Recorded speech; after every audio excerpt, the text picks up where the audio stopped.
जय श्री कृष्णा भक्तजनों, आज हम अनंत चतुर्दशी व्रत की कथा का श्रवण करेंगे। कथा आरंभ करने से पहले आप सभी से निवेदन है कि कथा में अंत तक बने रहिएगा और अगर आपने अभी तक हमारे चैनल को सब्सक्राइब नहीं किया है तो इसे सब्सक्राइब कर लीजिए। तो आइए हम अनंत चतुर्दशी की कथा का श्रवण करते हैं। अनंत चतुर्दशी भाद्रपद मास के शुक्ल पक्ष की चतुर्दशी को कहते हैं। इसे कई जगहों पर रोट चतुर्दशी या अनंत चौदस के नाम से भी जाना जाता है। तो आइए हम कथा श्रवण करते हैं। श्री सूत जी बोले, नैमिषारण्य में पूर्व समय में गंगा तट पर महाराज युधिष्ठिर ने जरासंध के वध के लिए राजसूय यज्ञ किया। राजा युधिष्ठिर ने श्री कृष्ण, भीमसेन और अर्जुन के साथ यज्ञशाला में जो अनेकों प्रकार के रत्नों से सुशोभित मोती के समान कांति वाली इंद्र सभी सदृश शोभायमान हो रही थी, उसमें यज्ञ के निमित्त सभी राजाओं को बुलाया। उसी समय गांधारी का पुत्र दुर्योधन उस यज्ञशाला में आया।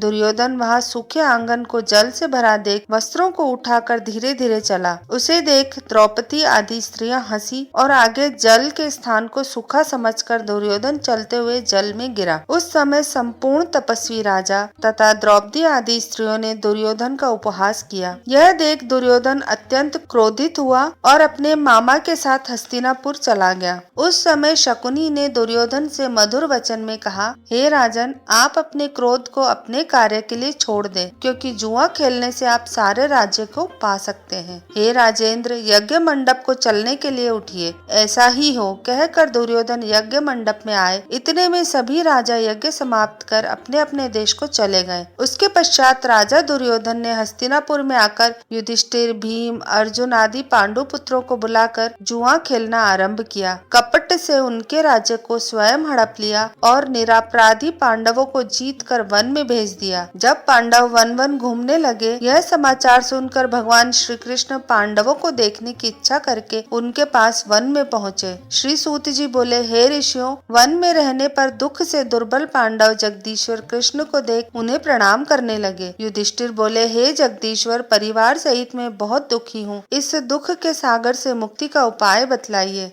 हे भगवान, किस देवता की पूजा से हम अपना राज्य प्राप्त कर सकते हैं अथवा किस व्रत को करूं जिससे आपके प्रसाद से मेरा हित हो। श्री कृष्ण बोले, हे युधिष्ठिर, श्री अनंत भगवान का पूजन व्रत पुरुषों तथा स्त्रियों को करना चाहिए। सभी मनोरथों को पूर्ण होने के साथ साथ सब पाप भी नष्ट हो जाते हैं। तब युधिष्ठिर बोले, हे श्री कृष्ण जी, आपके कहे हुए ये अनंत कौन है? क्या शेषनाग है? क्या तक्षक सर्प है? अथवा परमात्मा को अनंत कहते हैं? हे केशव, यह अनंत कौन है? कृपा कर हमें यथार्थ कहिए। श्री कृष्ण बोले, अनंत रूप मेरा ही है। सूर्यादि ग्रह और यह आत्मा जो कहे जाते हैं और पल विपल, दिन रात, पक्ष मास, ऋतु, वर्ष, युग, यह सब काल कहे जाते हैं। जो काल कहे जाते हैं वही अनंत कहा जाता है और मैं वही कृष्ण हूँ जो पृथ्वी का भार उतारने के लिए अवतार धारण किया है और दुष्टों का नाश तथा साधुओं की रक्षा करने को वासुदेव के वंश में उत्पन्न हुआ हूँ। आदि मध्य अंत कृष्ण, विष्णु,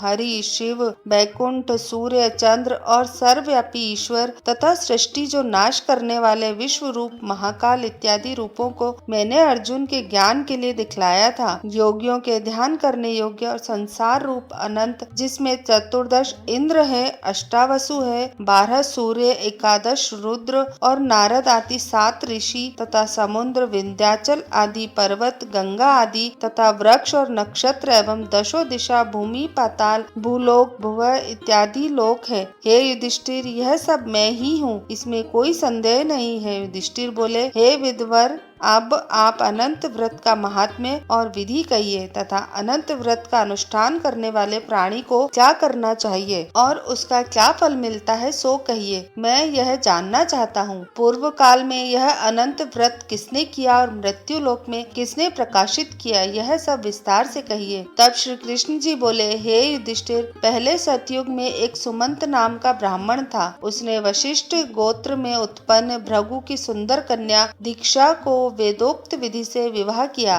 थोड़ा समय बीतने पर उसके गर्भ से उन्नत लक्षणों वाली कन्या उत्पन्न हुई। वह सुशीला शीला नाम वाली कन्या पिता के घर बढ़ने लगी। उसी समय शीला की माता ज्वर से पीड़ित हो पवित्र नदी के जल में गिरकर मर गई। उसके पश्चात सुमंत ने ब्राह्मण की कन्या से, जिसका नाम कर्कशा था, विधि पूर्वक विवाह किया। दुष्ट स्वभाव कर्कशा नित्य झगड़ा करने वाली थी। उसकी सौतेली बेटी शीला नाम की कन्या अपने पिता के घर में भीत पर और खंबा पर तथा देहली पर चित्रकला में, तोरण आदि में चतुर थी। नीले पीले सफेद काले इत्यादि रंगीन चित्र विचित्र से सतिये शंख कमल बारंबार बनाया करती थी। इस प्रकार बहुत काल व्यतीत हुआ और इस प्रकार वह कौमार्य अवस्था वाली शीला पिता के घर में बड़ी हुई। स्त्रियों के युवावस्था चिन्ह से युक्त शीला को देख सुमंत ने चिंता की कि यह कन्या मैं किसको दूं, और इस विचार से दुखी हुआ। उसी समय वेद के जानने वालों में श्रेष्ठ और स्त्री की इच्छा करने वाला कांति युक्त मुनियों के में श्रेष्ठ कौंडिन्य ऋषि वहां आए और बोले, हे सुमंत, तुम्हारी सुंदरी कन्या शीला को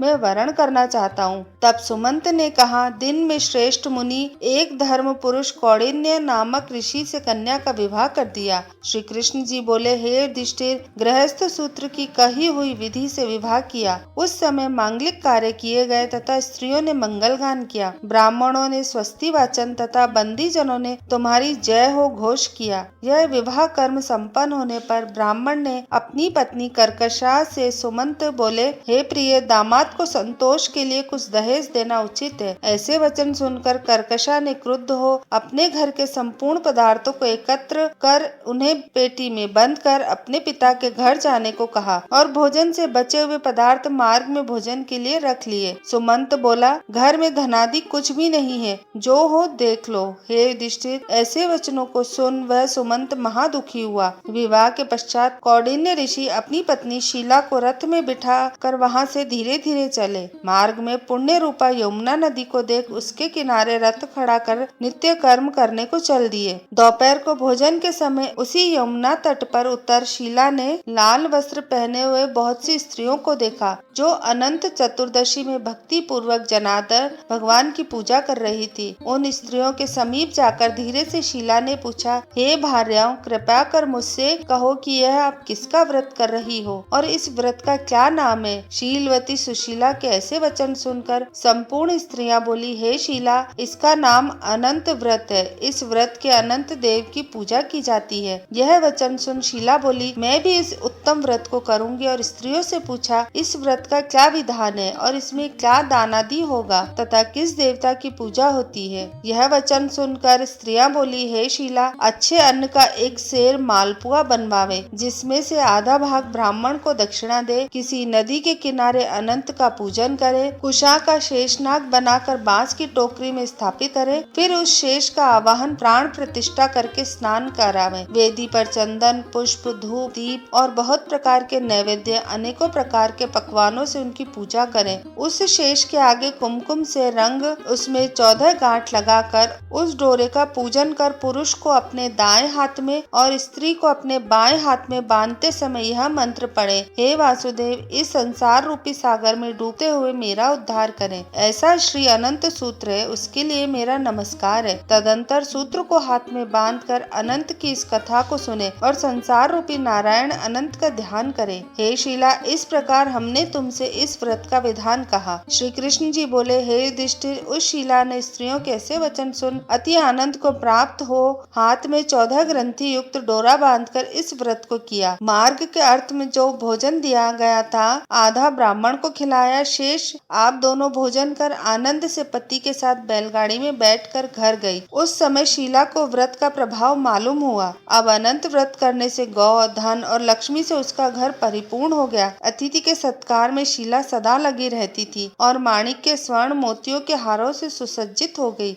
देवताओं की स्त्रियों के समान धन पुत्र आदि से युक्त हो, सावित्री के समान पतिव्रत हो, पति के साथ आनंद से रहने लगी। किसी समय उसके पति ने शीला के हाथ में अनंत का डोरा बंधा देखा और पूछा, हे शीला, इस डोरे को तूने मुझे वश में करने को बांधा है, सत्य कह, किसके अर्थ तूने यह डोरा धारण किया है। शीला बोली, हे स्वामी, जिसके प्रसाद से मनुष्य इस लोक में धन धान्य आदि संपदाओं को पाते हैं, उसी अनंत के डोरे को मैंने धारण किया है। शीला के ऐसे वचन सुनकर उसके पति कौंडिन्य ऋषि ने लक्ष्मी के मध्य से अनंत के डोरे को तोड़ा और बोला, यह अनंत कौन है। उस मूढ़ ने डोरे को जलती हुई आग में डाल दिया। तब हाय हाय कर दौड़ती हुई शीला ने अनंत सूत्र को अग्नि से निकाल कर दूध में डाल दिया। इन कर्मों के फल से कौंडिन्य के सब ऐश्वर्य नष्ट हो गए। चोर उसकी गऊ चुरा ले गए, आग से उसका घर जल गया और जो पदार्थ जिस प्रकार से आया उसी प्रकार से गया। अपने स्वजनों से कलह तथा बंधुओं से नित प्रति झगड़ा होने लगा। उसी अनंत के डोरे को तोड़ने से घर में दरिद्रता आ गई। भगवान बोले, हे युधिष्ठिर, उससे कोई मनुष्य बोलता भी न था। पीड़ित शरीर से अत्यंत दुख होकर वह बोला, शीले, मुझे अकस्मात शोक होने का क्या कारण है। मेरा सब धन नष्ट हो गया और कोई मुझसे बात नहीं करता और देह में नित्य प्रति पीड़ा होती है। हे शीले, मुझसे क्या अपराध हुआ है और क्या करने से मेरा कल्याण हो सकता है। पति कैसे वचन सुनकर शीला बोली, हे स्वामी, आपने जो अनंत के डोरे का आक्षेप किया उसी के पाप का यह फल है। हे महाभाग, भविष्य के द्रव्य आदि सब होंगे, परंतु उसके लिए उपाय करो। शीला के वचन सुन वह अति दुखी हो तप करने का संकल्प ले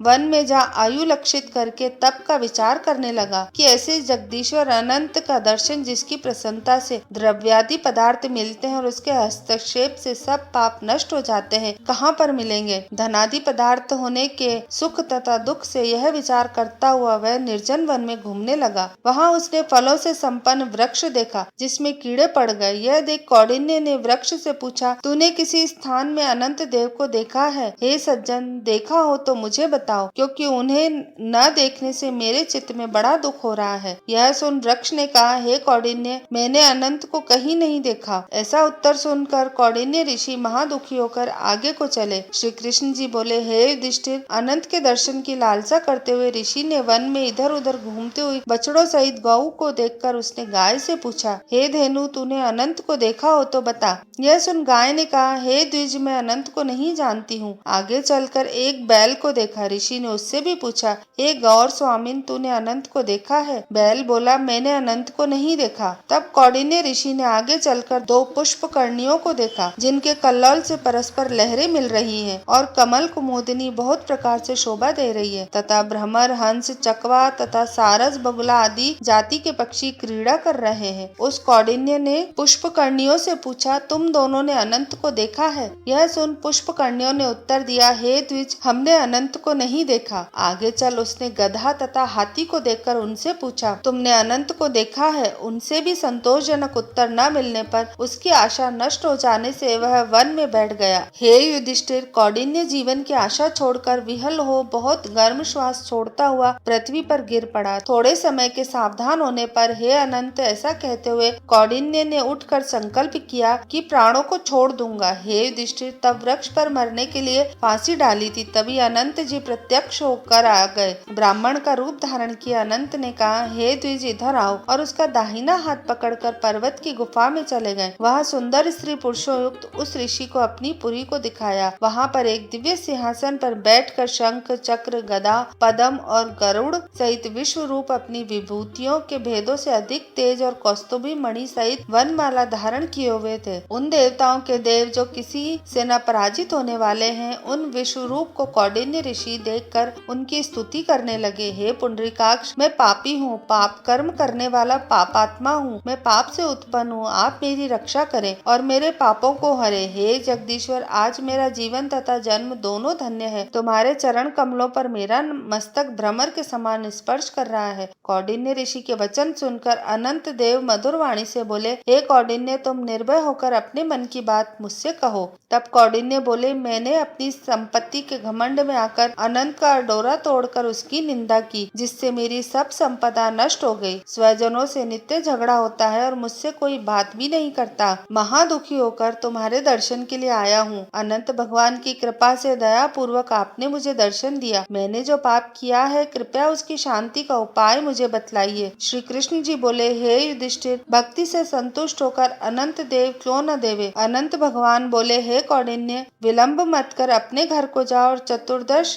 वर्ष तक भक्ति पूर्वक अनंत व्रत कर। तू सब पापों से छूटकर सिद्धि को प्राप्त करेगा। तेरे पुत्र पौत्र होंगे तथा और सुखों का उपभोग करेगा। अंत समय में मेरा स्मरण होगा और पीछे निसंदेह अमर पद को प्राप्त होगा। संपूर्ण लोगों के उपचार के लिए मैं तुमको और भी वर देता हूँ। संपूर्ण विधि इस व्रत की कथा पढ़ने वाला और शीला के समान इस अनंत व्रत को करने वाला इस व्रत के प्रभाव से जल्दी जल्दी सब पापों से छूटकर परम गति को पावेगा। हे कौंडिन्य, तू जिस मार्ग से यहाँ आया है उसी मार्ग से अपने घर को जा। तब कौंडिन्य बोला, हे स्वामिन, मैंने वन में घूमते हुए एक आश्चर्य देखा, वह आपसे पूछता हूँ, कृपया कर आप उत्तर दीजिए। जौ, आम, वृक्ष, गौ, बैल, कमल आदि से शोभायमान पुष्पकर्णी, गधा और हाथी, हे देव, वह सब कौन है? आप इन सूत्रों का वृत्तांत मुझसे कहिए। तब अनंत जी बोले, हे कौंडिन्य जी, आपका वृक्ष पूर्व जन्म का विद्वान ब्राह्मण है, जो विद्यार्थियों को विद्या दान न देने के कारण वृक्ष हुआ। वह गौ पृथ्वी है, उसने पूर्व जन्म में बीज को चुराया, और वह बैल धर्म है, धर्म और अधर्म के कारण वे दोनों पुष्पकर्णी हुई हैं। वे पूर्व जन्म में कोई ब्राह्मण जाति की दोनों भगिनी थी, जो धर्म करती थी, वह परस्पर कहती थी, और उन्होंने ब्राह्मणों, अतिथि और दुर्बल को कुछ भी भोजन आदि पदार्थ नहीं दिया था, याचकों को भिक्षा भी नहीं दी। उस पाप कर्म से परस्पर लहरी और जल एकत्र होता है। वह गधा क्रोध है, वह हाथी मद है, और वृक्ष ब्राह्मण है। मैं अनंत हूँ और वह कंदरा संसार है। इस तरह कहकर अनंत जी अंतर्ध्यान हो गए। यह चरित्र कौंडिन्य स्वप्न समान देखकर अपने घर आए। श्री कृष्ण बोले, हे युधिष्ठिर, कौंडिन्य ऋषि ने 14 वर्ष अनंत व्रत किया। अनंत के कहे अनुसार सुख भोग कर अंत में अनंत का स्मरण कर अनंतपुर को गया। हे युधिष्ठिर, इसी प्रकार तुम भी कथा सुनो और 14 वर्ष अनंत व्रत करो। जैसे कौंडिन्य ने अनंत देव के कहे अनुसार फल प्राप्त किया, वैसे तुम भी संपूर्ण मनोरथों को प्राप्त करोगे। आख्यान सहित व्रत करने से एक ही वर्ष में मनोरथ पूर्ण हो फल प्राप्त होता है। हे युधिष्ठिर, यह व्रत मैंने आपको सुनाया। इस व्रत के करने से मनुष्य सब पापों से छूट जाता है, इसमें संशय नहीं है। जो कथा सुनते हैं वे पापों से छूटकर अनंत लोक को प्राप्त करते हैं। जो कोई शुद्ध चित्त वाले मनुष्य इस संसार सागर में सुख पूर्वक विहार करना चाहते हैं, वे त्रिभुवन के स्वामी अनंत भगवान का पूजन करके दाहिने हाथ में सुंदर अनंत देव 14 ग्रंथि वाला डोरा बांधते हैं। बोलो अनंत भगवान की जय। तो भक्तजनों, ये थी हमारी आज की अनंत चतुर्दशी व्रत की कथा, जिसे कि हम अनंत चौदस भी कहते हैं। बहुत सी जगह इसे रोट चौदस भी कहा जाता है। आपको हमारी ये कथा कैसी लगी हमें नीचे कमेंट करके जरूर बताइएगा। इस कथा को अपने परिवार और मित्रों के साथ भी शेयर करिएगा। वीडियो अच्छा लगे तो इसे लाइक करिएगा और हमारे चैनल को सब्सक्राइब जरूर करिएगा। धन्यवाद।